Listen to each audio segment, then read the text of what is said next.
Hi, Shel Phillips here, shining a light in the dark places of CMMC and cybersecurity. I had a conversation the other day with a friend about consultants in the CMMC space and how some of them had to give back their fees because they had misled their client with some poor information. So that got me to thinking that I should probably talk to somebody who knows about it and ask them specific questions about how to find a CMMC consultant. So here's the conversation we had.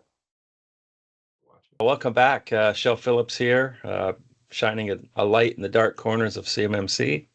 And with the deadline, or the starting line, I should say, for CMMC compliance fast approaching, thousands are looking for help. They're looking for consultants. They're looking for companies that can help.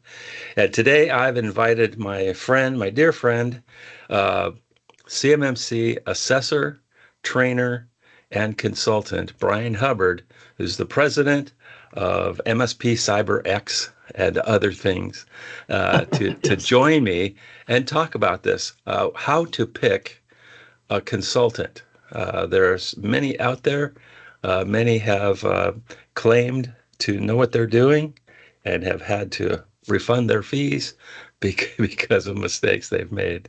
So Brian's joining me today to talk about how to find a consultant, and with some of the things that have been happening in the industry, you have to be somewhat careful. But there are thousands of you looking for help. So today I've asked Brian to come and actually, as an expert, to actually tell us what to look for and how to look for them. But first, I'd like Brian to sort of introduce himself, give a very brief curricula vitae. Where do you come from? What do you do? How do you have credentials to talk about this? And we'll go from there. All right. Well, great, Shel. Thanks for having me on. Again, I'm Brian Hubbard. I'm president of Evolve Cyber Solutions.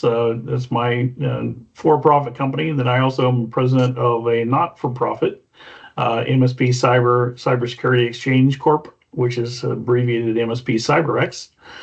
Which is a not-for-profit that's focused on serving the MSP community and helping MSPs navigate their way through compliance challenges and those of their clients. So I've been in the cybersecurity game for over 40 years. Started my career way back when at NSA and 20 years at Booz Allen Hamilton, and so I've been consulting. Helping people with their compliance challenges and things, and assessing products, assessing companies for over 40 years, basically in that journey. I had a little bit of to do with the NIST cybersecurity framework back when it was first originated. I led the contractor team that developed the NIST cybersecurity framework and helping organizations with their cybersecurity programs since then, focused on small to medium-sized businesses, helping them kind of get their ducks in a row, if you will. Great. Well, that's cool. I think you know a thing or two about cybersecurity and specifically about government cybersecurity. So yeah, it's been around. With that established, it's an alphabet soup of acronyms in the whole thing. But let's start with the big picture. What is the defense industrial base? Quickly describe what Sure. that is. So defense industrial base is basically it's a term used to describe all of the contractors that are supporting the Department of Defense. There's roughly 200,000. Estimates range from all over the place with number of contractors that actually support the DoD, but it's not only just the big primes that you traditionally think of, like Lockheed Martin and Northrop Grumman and those sorts of big companies, but it's also all the small to medium sized companies, all the mom and pops out there that are making that specialized part or making helping with a particular class of service or a class of deliverables that are supporting the defense mission.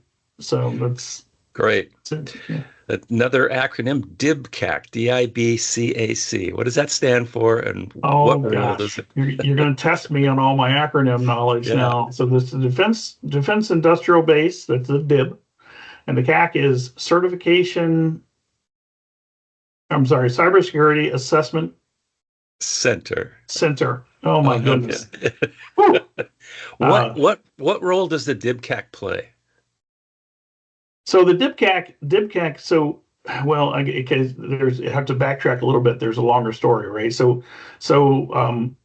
back in 2017, right, the DoD issued part of what the DFARS, the Defense Federal Acquisition Regulations supplement, which is basically is what goes into all the contracts, right? Is the clauses, the things that go into contracts that people have to comply with.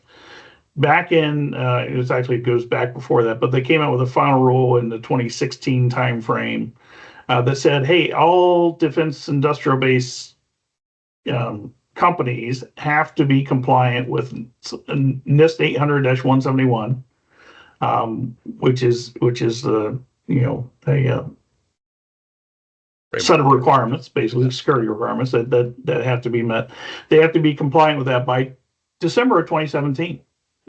So all those years ago, everybody was supposed to be doing NIST 800-171 compliance.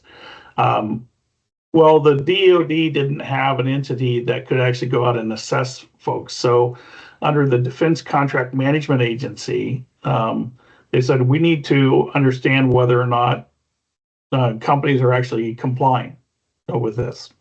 So the DIBCAC was stood up, and the DIBCAC goes out and basically audits or does assessments of defense industrial base companies that have contracts and have claimed to be a particular level in CMMC. I'm sorry, a particular level of compliance with 800-171. Okay. And they go and they audit that, basically, see if your score that you're reporting in is actually the score that they should trust. Gotcha. Okay, then up pops something called Cyber AB, which was before that their original CMMC AB. Yeah.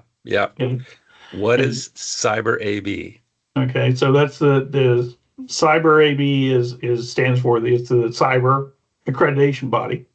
Okay, and again, I have to go a little bit further back. Back in 2019, CMMC was invented, if you will. They decided that the DIBCAC was doing their thing, starting to do their thing, really in 2019, and companies were attesting that they were compliant. Basically, they're signing contracts that said they were compliant with 800-171. Well, there was no way to validate that.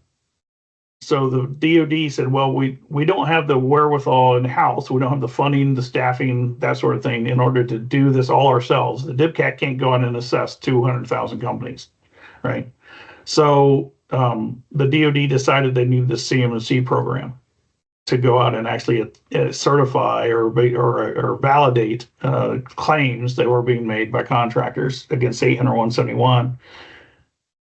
So to privatize that and basically follow a model that kind of a European standard model, which is the following the ISO standards, that you would have an accreditation body that would sort of oversee or this whole body of commercial entities that would go out and do these assessments. So they would certify assessment organizations and manage that whole process, train people, get them certified exactly how they need to be. So the Cyber AB was stood up, the CMMC AB was stood up, and then they changed their name to Cyber AB, but that's neither here nor there. The Cyber AB is responsible for certifying the CMMC third-party assessment organizations and the certified CMMC assessors and the CMMC professionals. So okay, good. So that gets us the sort of the CMMC, the Cybersecurity Maturity Model Certification, CMMC. Okay, that gets us the ecosystem, and then from there they developed a number of credentials, if you will, right? Yeah. I should say, let me roll back a little bit because I just realized I misspoke. The Cyber AB certifies the C3PAOs, the CMMC third-party assessment organizations. There's a whole nother entity that's affiliated but separate entity that is called the CAICO. It's the Cybersecurity Assessor and Instructor Certification Organization. Good job. Good job. CAICO, and they actually certify the individuals. So they certify the assessors and they certify the professionals.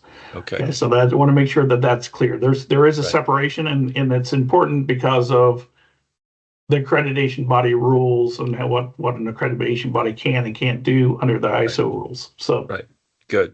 Okay, good. So we cleared that up. So let's climb up the ladder from maybe the base level. Now Cyber AB is now a marketplace. In other words, there's a collection of different types of consultants and organizations that can do things. So let's start at the bottom with the RPOs, the RPs, and the RPAs. What is an RPO? What is an RP? Yeah. So registered practitioner organization. That's an RPO. RPOs were initially spun up because there was a recognition that there was a lot of needs out there for people to be helped in their CMMC journeys, and they wanted a body of folks that were at least agreeing to follow a set of ethical standards, and at least some common body of knowledge that they would have. So the RPO, the registered practitioner organizations, have to agree with that. And of course, registered practitioners, the RPs, are the individuals, right, that have gone through at least a rudimentary kind of training program, at least that they should know what the terminology means and that sort of thing in there. And then registered RPAs, which is registered practitioner advanced, I think is what it's called, are getting a little bit more training. Okay, good. All right, let's climb up the ladder to CCP. What's a CCP? Okay. All right, a certified CMMC professional is basically somebody who has gone through a intensive training program. Basically, is a 5-day boot camp that has gone through that training program. That's a standardized training, and then has taken a standardized test. Taking a high, they call a high stakes exam, which is basically it's like any other of the certification programs you might go through, whether it be Security Plus or CISSP or whatever the case may be. It's a proctored exam. Proctored 3-hour exam. Yep. Right. Similar to maybe a PMP, or not quite like a CPA or a legal exam, but it is a proctored, and you have to meet certain criteria to pass. Right. Right. Good. Okay. All right. Next level, CCA. Okay. So CCA, first you have to have a CCP in order to take the CC or to become a CCA. But there's another 5-day intensive boot camp. So you're taking the CCP. Now you get to go through another more rigorous training, which is focused on how to do assessments. How do you need to be doing, what was the mindset you need to have? What are the techniques you need to use to go through to actually do an assessment in the way that the DoD wants them done? And then you said again for another high stakes exam. Okay. Good. Well, that's sort of the foundation of the consulting group that likely should be engaged. Right. Let's get down to the real nitty gritty. What is a CMMC consultant required to have certain credentials? A consultant. So no, technically, so anybody could go out and consult on CMMC, right? You can pick up the book, you can go out and read the book or read the regulations and go out and consult to your heart's content. Technically, no, there's no license, there's no penalty for doing it without one of these certifications. Okay, but that's a cautionary tale right there. Yes, cautionary tale. Yeah, we'll come back to that. Does a CMMC consulting firm need to be CMMC certified? No. a consulting firm does not need to be certified. They don't need to have an RPO to go out and do consulting. They don't need to have any of those things. But again, cautionary tale, right? Because it's Right. buyer beware kind of thing. Right. So if you were advising an organization seeking assessment, OSA, what credentials would you suggest they look for? Yeah. Well, so I have strong biases Okay. about this, right? Which is, that while the registered practitioner organizations are great, and it's good that we have them, and the RPs and RPAs are getting some training, and vast majority great, doing good work. However, there's some things that they don't necessarily know. They're not going to necessarily know how the certification, the assessor's perspective, right? Which comes with the CCP and CCA.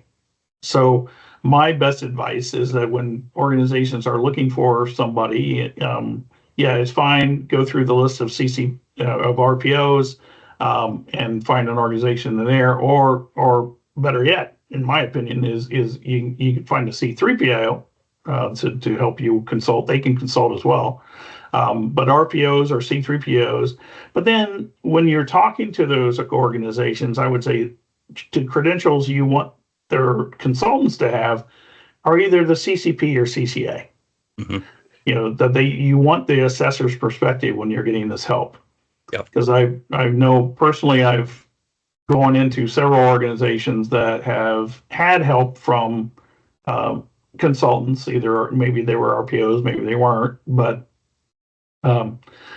and got a layman's view of the requirements, security requirements in 800-171, and spent a lot of money implementing the requirements that way. And then from an assessor's perspective, I come in and I look at it and sorry, that's great, but it's not compliant. So you may have done some good things security wise, but you haven't also complied while you were doing it. Right. Good. Okay, so let's simplify this. What are the steps that you would take? Let's say an OSA is out looking for a consultant. How would you advise them to do that search? Yeah, well, I mean, the Cyber AV marketplace is a good place to start. Because you can find a list of all of the organizations and all of the individuals that have been certified. So I would start there. If you didn't know of anybody else, start there, start that search.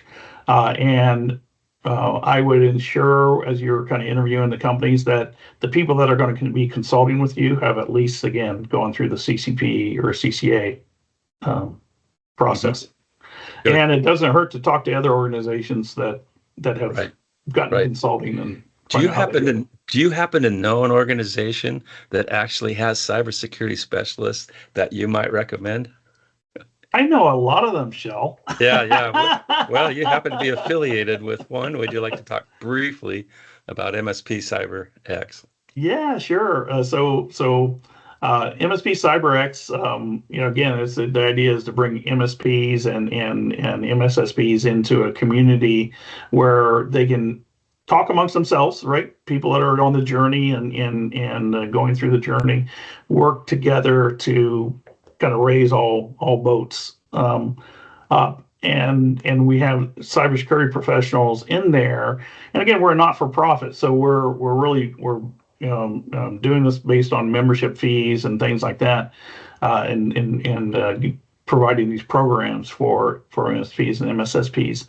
But we have people like myself that are CCAs in there helping the organization and helping the members navigate their way through the CMMC process. Well, very good. I will actually be posting a link to MSP CyberX on this video. And thank you everyone for watching.